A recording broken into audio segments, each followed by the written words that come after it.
Okay, so welcome back to the offensive film room segments that we're doing in the ramp up to the season here, just a couple weeks away. The last one focused on the passing offense through the lens of Eden Childs and the quarterback. This one is going to focus through the lens of the wide receivers, Nick Marsh. As of the time of this recording, Kelly and McCray were both on the Biletnikoff watch list. Nick Marsh was not, which is a little bit ironic because I think Marsh is substantially better than both of those players who are fine players in their own right. And this is going to be looking at Nick Marsh's highlights from the past season, looking at some of the concepts they used and things of that nature. A lot of stuff to be excited here. And it's very important, especially because I don't think that Michigan State is going to get a whole lot out of the running game. So, apologies for the resolution. One of the first things that you're going to see, especially early in the season when Marsh didn't have a whole lot of tape on him, is just simple routes, hitches, runoffs, things like that. But what stands out is his ability to use his body and make contested catches, really just kind of posting up a defensive back. You can see here he doesn't get the defensive back to get his shoulders turned. He's right there in phase when the hitch comes. But just look here how big and physical and strong he is. Very impressive. And that comes throughout. So this was really his breakout game, and this is the first catch he has against Maryland, 2x2, and you have a whip route underneath. If you look towards the field here, this is a good third down play. So you have from the slot, looks like you're running and kind of a fade with an out underneath it. But what you have here is a whip route, and then you have a running back leaking into the flat. So you have a defender in conflict there, but you have Nick Marsh running an out route from the outside receiver position. Gets a good hit out of bounds there. This is a really good play call given the defense that Nebraska runs. So it looks like some sort of cover two buzz, maybe I'd call it, where you have your somebody who's supposed to be your flat defender here, or who you'd think would be the flat defender in a traditional cover two, is bailing out into like a deep half, and then you have this safety trying to get down to the flat. He's never going to get there against the speed out. It's a fine throw, fine catch, but it's a really good play call and something that I did not recognize at the time, but did in retrospect. So this is again kind of what we talk about with Marsh running a hitch into off coverage. Not completely contested at the time of catch, but you still have somebody bearing down on you right at the moment of securing the ball, and he's certainly able to do that and get some yards because he's just really impressively strong. So salute there. Something that Michigan State did quite a bit is having two tight ends running similar routes, a fade with maybe you sell a fade and break off a post, and then you have like a Texas route almost from an inline tight end underneath it. You see this tight end, and then this angle route from the running back create a sort of mesh concept underneath, and then you have like a corner from this slot, but so you have kind of almost a modified smash from the slot where you have a corner post, a post corner from the slot, and then Marsh running a hitch. So that's nice. It's a fine catch. But I just think it's interesting what Michigan State does with the two tight ends there.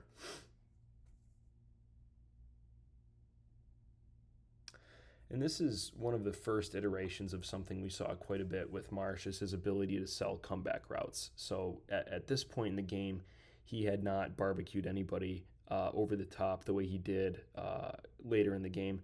But his ability to get vertical, sell a fade route, get a cornerback to flip their hips, and then break hard and come back to the ball, you see they're making a good physical catch, and that's impressive. So this is something that just a very simple concept that State ran a lot. And this is actually, I think, if it's not the same play, it's a similar play to what Marsh scored the touchdown on against Michigan, where Marsh is just running a slant, but you have a running back immediately releasing into the flat from the backfield. And if you look at this linebacker, number 10, on the hash, you see he's getting some depth and he's breaking quickly on this running back that's coming out of the flat. That makes just enough space here for Marsh to be able to make a strong catch and then lean forward close to the first down. It's a slant to off coverage, but he beats 22 across his face, and it's a good route. But I like the concept there to get that linebacker looking the wrong way. So this is coming out of the first half. Obviously a shot to Marsh. And two things that we're going to talk about a good amount here are Yankee and Dagger. Dagger is where you have a vertical route, like a fade, inside of a dig. So it puts a safety in conflict, kind of similar to a Mills route, which is a dig inside of a post, putting a safety in conflict. And then Yankee is a shot play. It's kind of like a deep cross where you have somebody running a post with a dig or a deep over underneath it. So here you have Marsh running a post, and then you see the dig underneath right there. So that's what I would call Yankee. What's an interesting twist here is how you have, I believe, a tight end.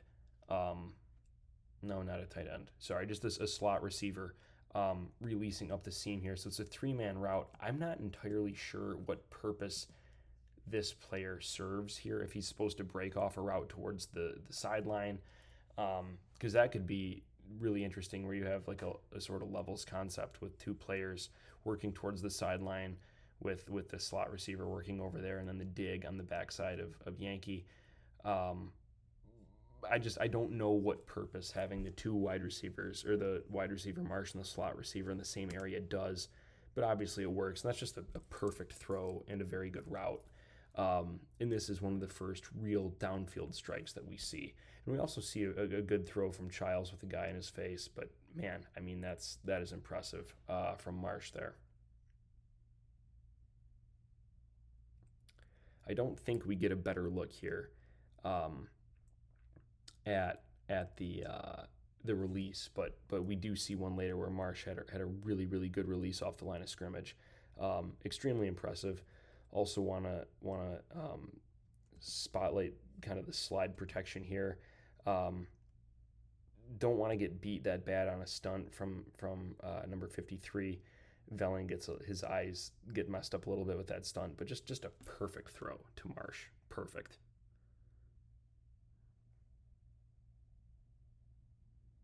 So Michigan State uses this formation a lot, the close set 3-by-1, where you have out of the tight end spot, you have your bunch set and then a tight wide receiver.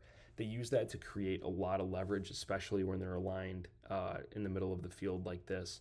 And there's a lot of good things in the play action game that they do from that, and you see that here. And just an awesome, awesome throw, awesome catch, and this is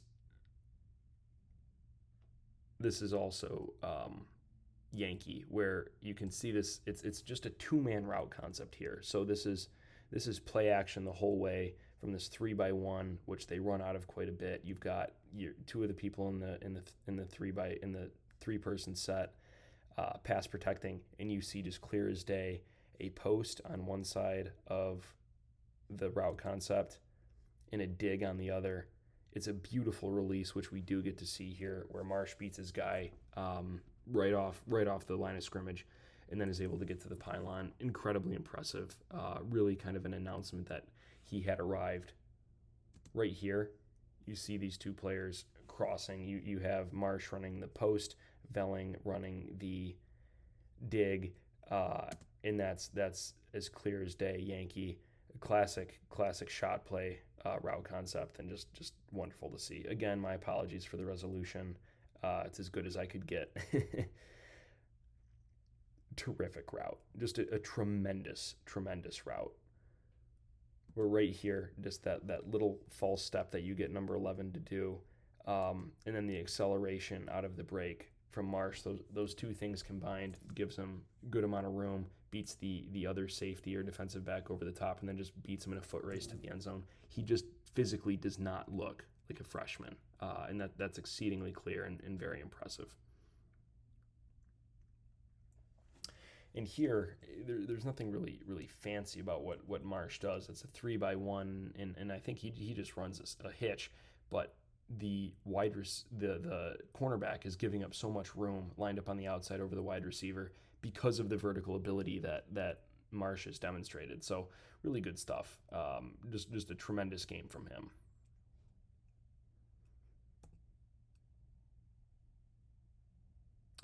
Okay, so against Prairie View A&M, obviously a pretty overmatched opponent, but I noticed here you see it's a 2-by-2, more of a tighter alignment towards the boundary. It's 3rd and 13. Looks like the Prairie View A&M is playing this pretty much in a straight quarters. You can see this just initial slant route. You will see in the other, there's another camera view here where this just quick action messes with the eye discipline of, I believe, the hook curl defender. That really opens up Marsh to make a really nice catch. Well, not a nice catch. It's a pretty standard catch, but runs a really good route.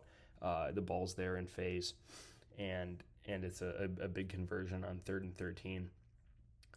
But you can see right here, this player immediately thinks he's passing off.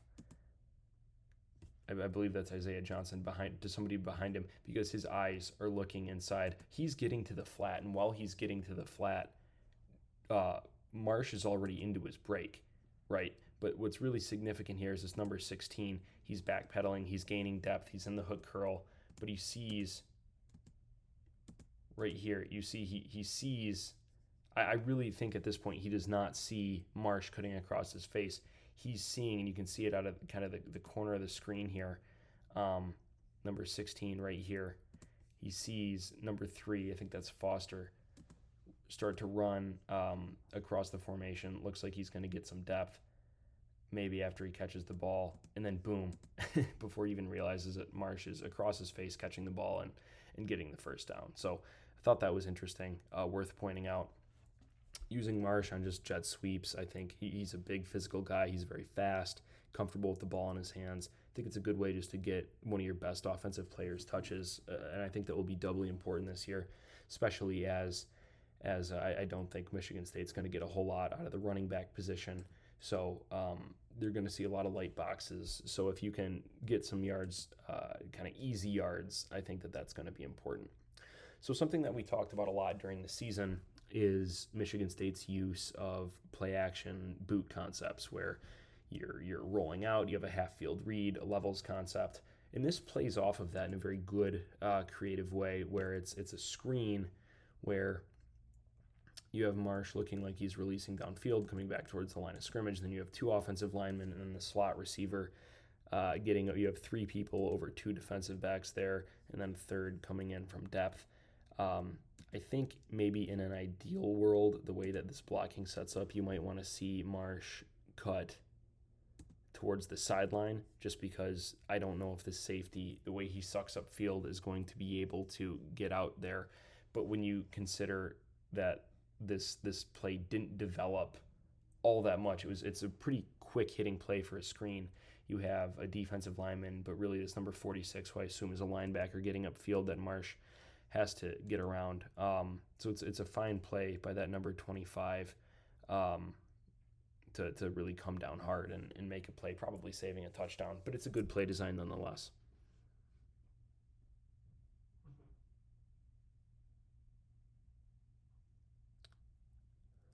This is probably my favorite play of the entire season. Again, talking about Marsh's ability to work towards the sideline. Just a tremendous catch, going down to both knees to make an NFL catch there. I remember watching this live and being incredibly impressed with the strength of the throw, the precision of the throw, but just his ability to snap off that route and make a tremendous catch on an out. I mean, again, he doesn't look like a freshman. He doesn't play like a freshman. He doesn't run routes like a freshman. Unbelievably impressive. Schematically, not necessarily a ton to think about, but goodness, what a catch. So here, I think this is a perfect 4th and 2 play. It's 4th and short. You're on the opponent's side of the field. You have that tight 3-by-1, which we talk about quite a bit. You think you're probably going to get man coverage, and you do. I think the throw to Marsh is impressive. It's a good throw. It's a great catch coming back for that ball. Obviously, a high degree of trust that Childs has with his receiver here. But I think that Childs misses a touchdown here. You have your tight end running a mesh route with, I think that's Montorie Foster there, and he could not be more wide open. He might take that to the house if he catches that and gets the ball in phase there. Regardless, it's a great play and a great catch. But I think that if you're a coach, you probably want your quarterback, especially your first-year starting quarterback, to make the easy read where you have this kind of reverse motion. And sorry, that's not Foster. Foster goes out to the sideline here, but whoever's running wide open right there, I think that's where the ball should have gone. But when you see probably your best receiver, albeit a true freshman, but your best receiver with his step, I don't have a problem with that ball going there, especially on the road. You're a dog. But I did want to highlight the fact that the concept got somebody wide open. But goodness, I mean, very impressive.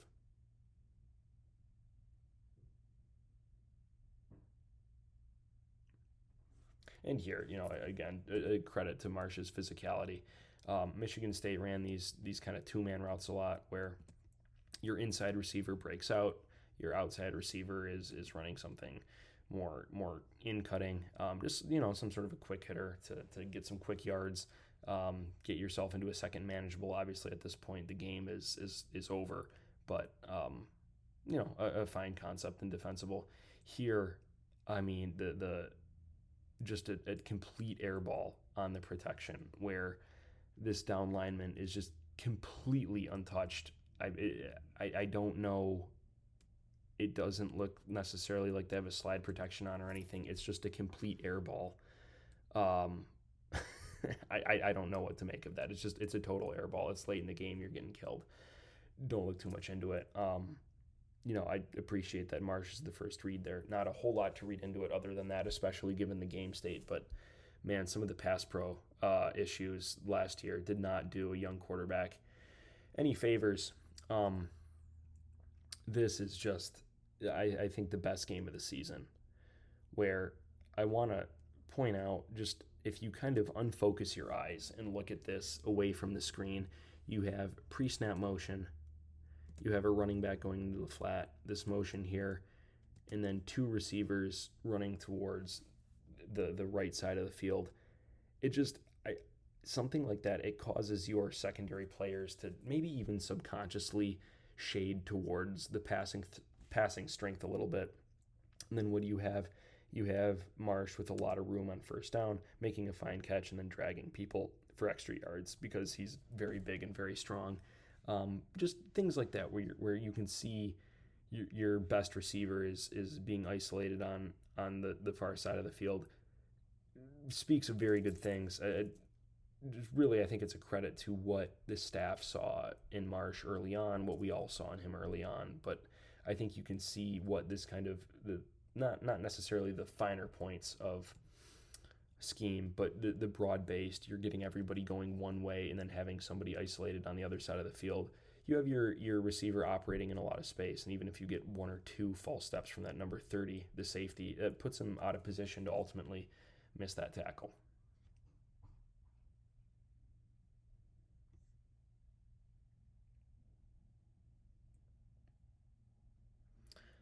So this is that play action that we talk about Michigan State using quite a bit. It's not a true rollout. It's more of a shot play. But I believe you have a deep comeback route from Marsh. If you run that effectively, very, very difficult to stop, especially against cover two if you're able to. Well, here it looks like maybe more of a one high look. But, yeah, if this is straight cover three, right, which it looks like it probably is a third. In your Marsh, you're running a fade. You've put a lot of vertical route on tape. You get this cornerback with his hips turned, and you break that route off.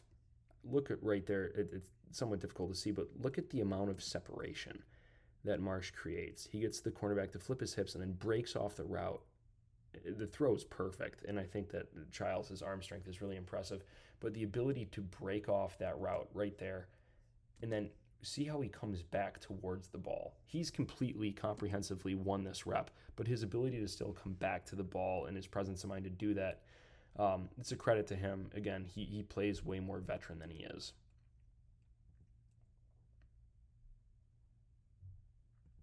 So we talked a lot about Yankee, and you see that here again too, where you have a skinny post on one side of the field, a dig on the other side. Now here, Marsh is not the vertical guy. He's running the dig.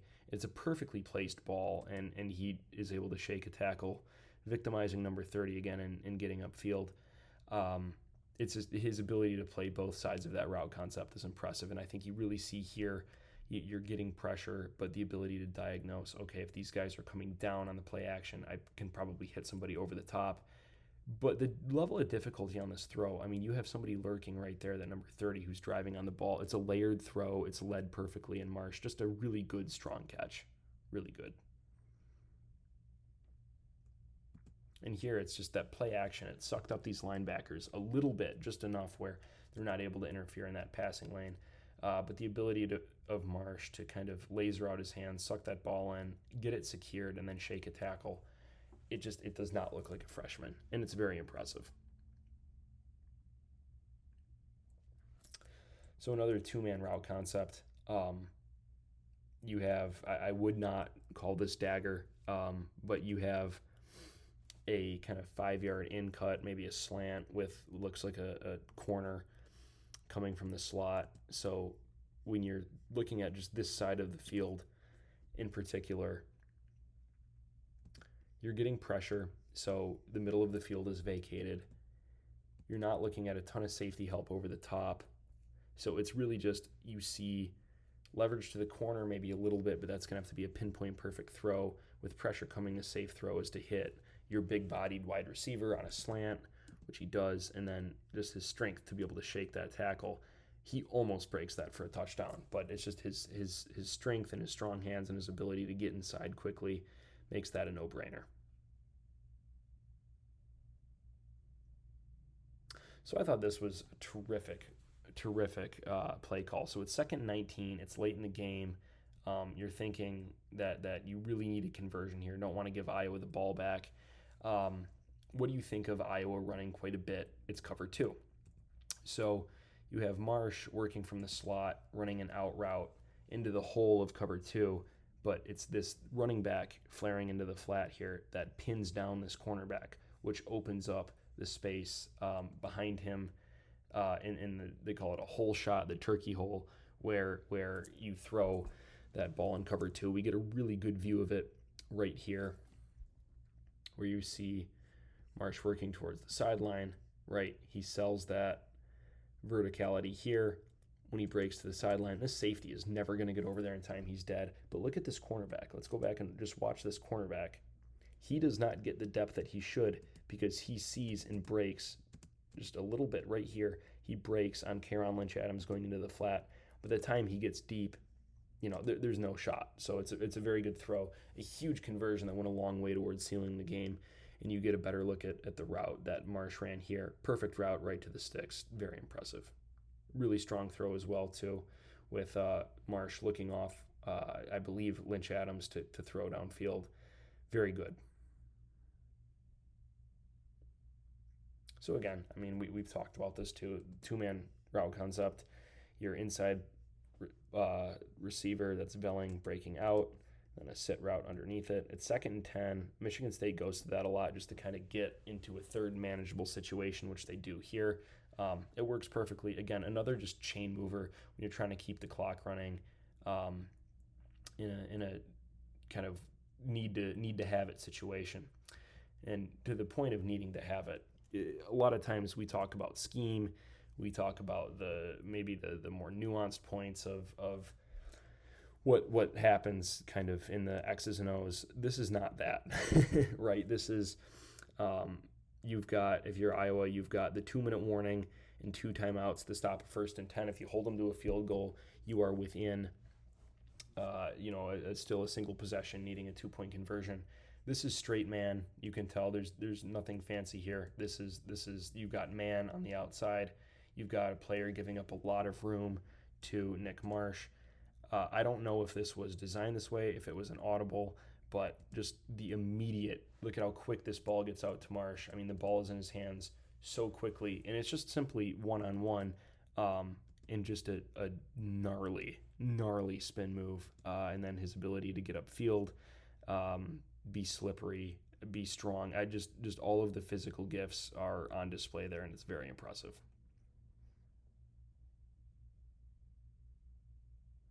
So against Michigan, Michigan was interesting in that I think that they dedicated quite a bit of resources to stopping the passing game, Michigan State, and making things confusing for Childs and a lot of different packages to get after him.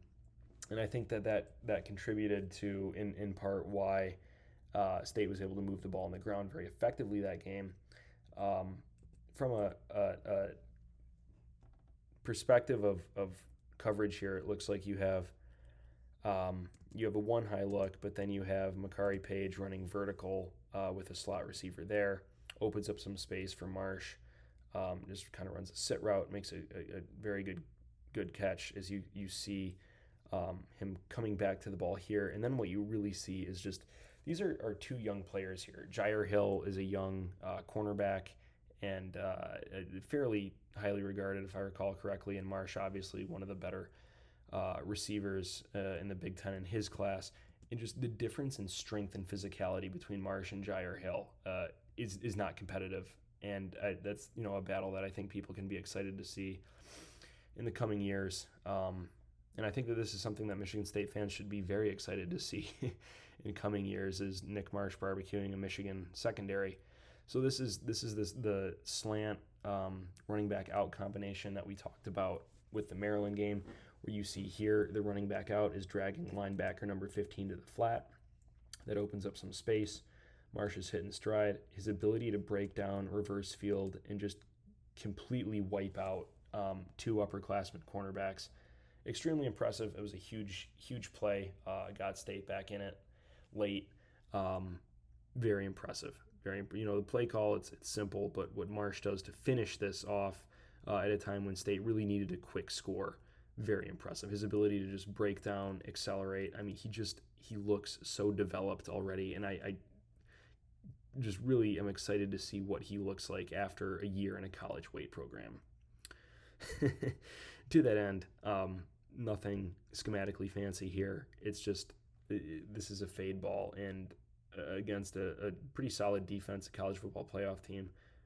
Unbelievable. I mean, this is something that you see Jeremiah Smith or Ryan Williams or one of those upper echelon receivers do, and that's a conversation that I think that Marsh should be in as well.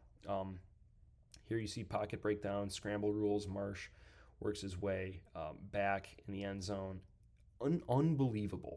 Unbelievable catch. I mean, this is as good as it gets. It's as good as you're going to see at any level of football. I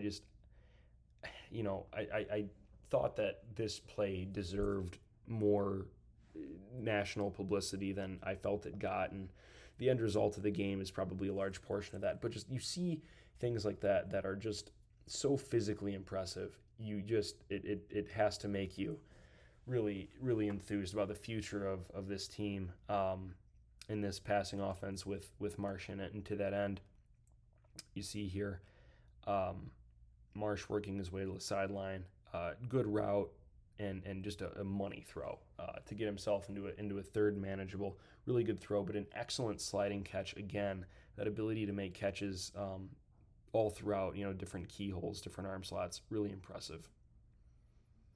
And you see the physicality on a hitch here, just the kind of underneath throw. This game got away quickly, and you saw Indiana just kind of go into a deeper shell and give up a lot underneath. But still, the physicality's good.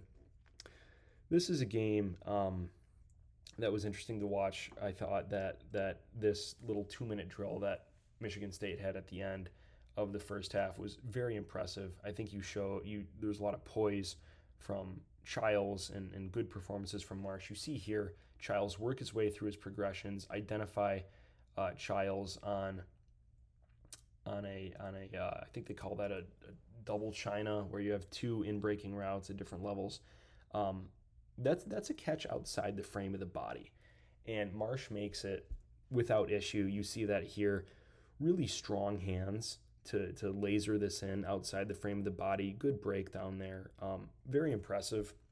Again, this is a game that really I thought the story of it was the fact that Michigan State just could not protect Aiden Childs. I felt that he was under assault the entire game, but you still saw things like this.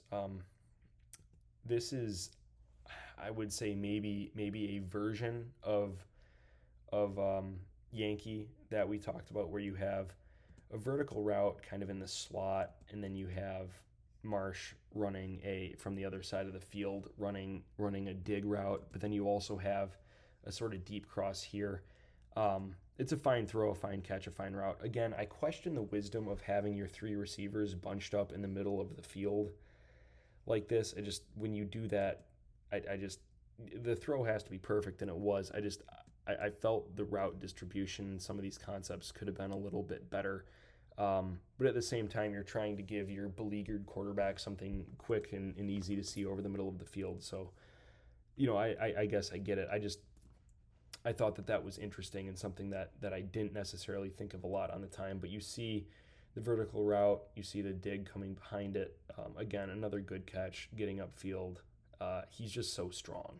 And that's something that just stands out. And really almost every single one of these clips is just his physical ability. Here again, you see the respect that he garners and that people are giving him. A lot of room off the snap. Obviously, the game state has something to do with that too, but really impressive. We talked about Marsh's ability to supplement the running game just with jet sweeps and things like that. But what I really want people to do here, this is the 3x1 set we talk about a lot. Look at the inside back player, and I think they call that the sniffer position. In this trio set, I think that's Nick Masunis. Is his name Nick? But Masunis, I think number 82, the tight end. If I ID'd that wrong, this is the preseason for me as well. We're working the kinks out, but he fakes motion. There's a false pull here where you have a pulling guard who picks off this end man on the line of scrimmage who's scraping over here, where he's reacting to the run fake to Nate Carter.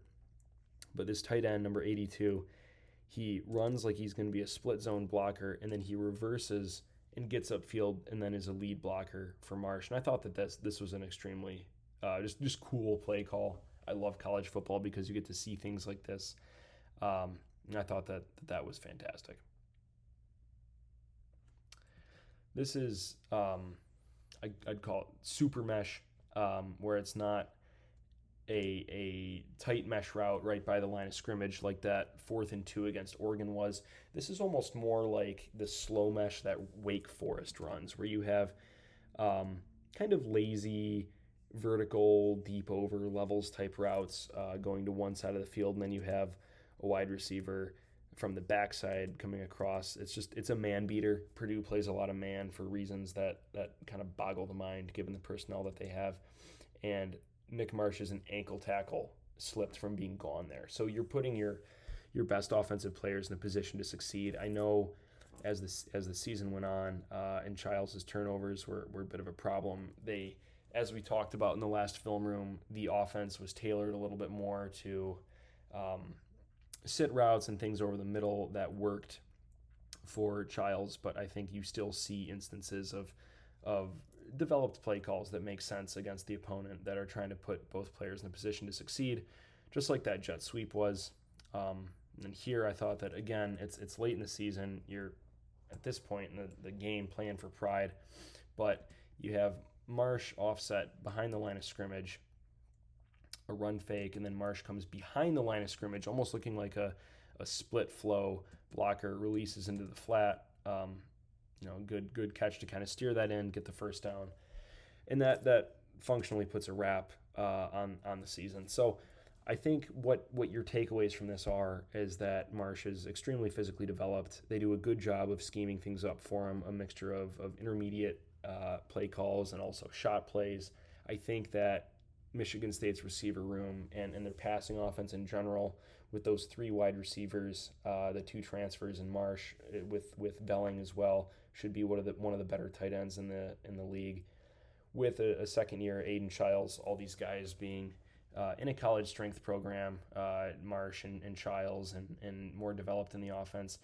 This is, I think, you're going to see something that leverages both the legs and the arm of Childs. It's going to stress multiple different levels of the defense, and frankly, it's going to have to, because like I've said, I don't think State's going to get a whole lot out of the running back position. I think that they're going to see a lot of light boxes, a lot of resources devoted to stopping the passing game. So it's going to be extremely important that the passing game is efficient, it's on schedule.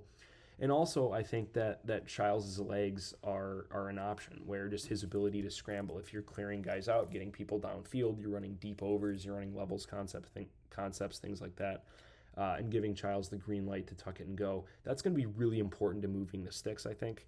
So looking forward to seeing that and just how this offense develops, an offense that I think should be much improved from last year in the passing aspect of it, an offensive line that I think at least has more depth and some talent on it as well. Excited to see what we see with the start of the season just a couple weeks away.